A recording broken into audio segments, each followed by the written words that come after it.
Halo sahabat, ketemu lagi sama Mimin di berita terkini MotoGP.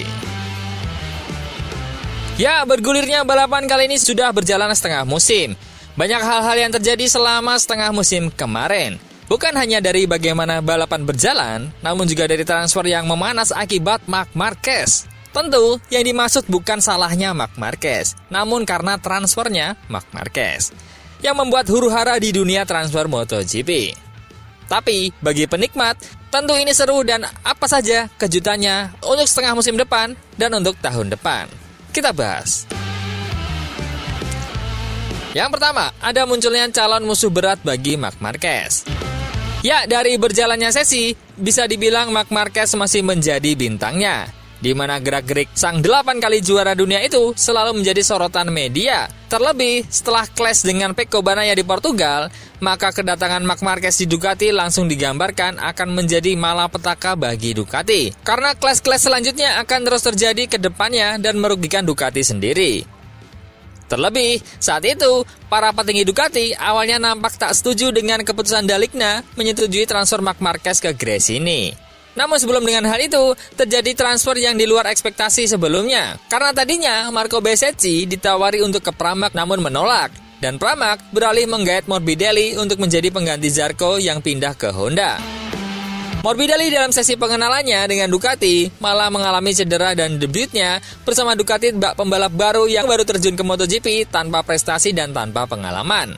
Dan bahkan Morbidelli tak bisa mengikuti tes Valencia di awal karena cedera. Jadi, seri pertama adaptasinya adalah ketika race berlangsung. Hal itu membuatnya diremehkan bahkan dipandang sebelah mata karena sudah menggunakan motor terbaik, namun tetap San Mori di belakang.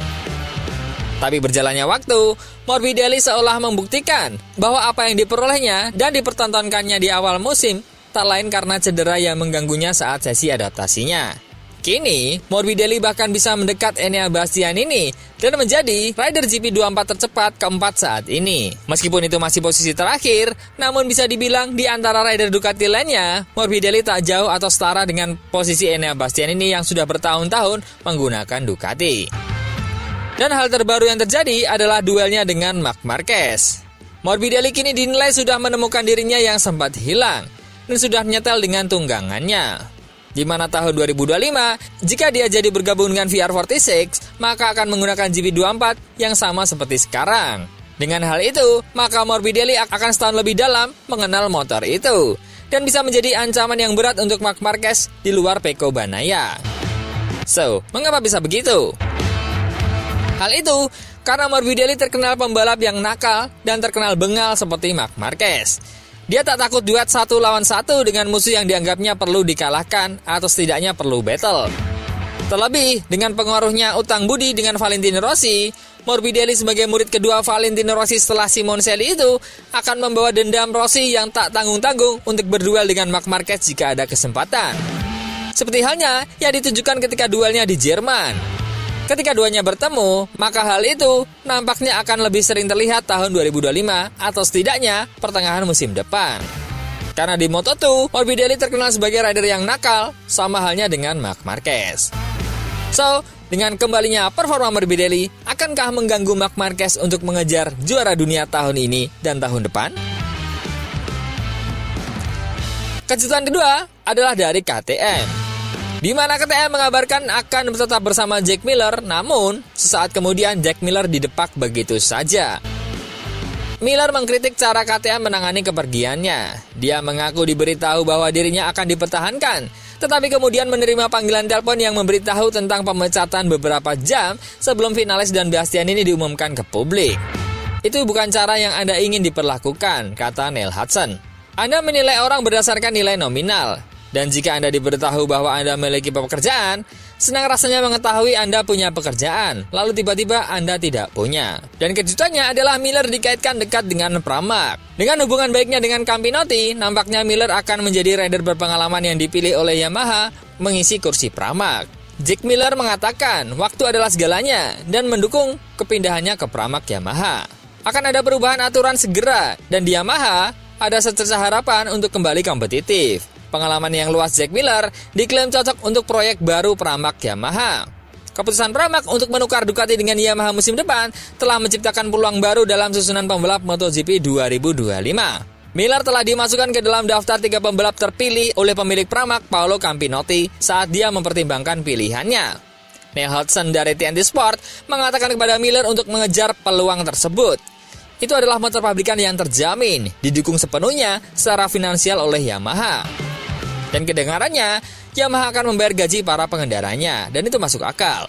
Waktu adalah segalanya. Yamaha sedang terpuruk tapi mereka terus berjuang. Sementara Honda berada dalam jurang yang lebih dalam dan tak memiliki arah. KTM juga mengatakan bahwa Jack Miller akan membawa pengetahuan dari Ducati dan KTM, jadi dia adalah pilihan terbaik. Dan kejutan selanjutnya adalah Iannone. Mengapa Iannone selalu dikaitkan dengan Pramac Yamaha? Tahun ini, Andrea Iannone kembali berlaga di ajang kejuaraan Superbike bersama tim Go11 mengendarai Ducati.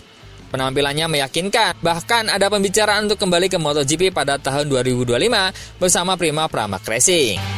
Pemilik tim Paolo Campinotti tidak menutup kemungkinan untuk melakukan uji coba. Manajer pembalap Carlo Pernat mengatakan kepada Maumax, menurut saya, Campinotti memang ingin mencoba dengan Andrea Iannone, terutama jika Ducati memperbaharui kontrak Alvaro Bautista di tim pabrikan Superbike. Mengingat kompleksitas penyelenggara uji coba dengan Iannone, ada kemungkinan Pramac akan tetap membuka lowongan untuk beberapa waktu. Menggelar uji coba dengan pembalap yang terikat kontrak dengan pabrikan lain tidaklah mudah. Dan jika Iannone gagal, barulah Yamaha akan menggait pembalap-pembalap muda yang sudah diincar. Tapi Iannone adalah pembalap kesayangan Campinotti. Setelah melakoni debut MotoGP bersama Pramac pada 2013, dari sana dia naik ke Ducati pada 2015 sebelum bergabung dengan Suzuki dan juga Aprilia. Pada akhir 2019, dia terpaksa meninggalkan kejuaraan karena kasus doping, yang selama ini dia tegaskan tidak bersalah. So, siapa yang akan menjadi kejutan terdekat Pramac? Apakah Jack Miller atau Iannone? Menurut teman-teman, jagoin siapa nih buat balapan di Pramac? Dan bisakah Morbidelli mengganggu Marc Marquez setengah musim ke depan atau tahun depan? Coba komen.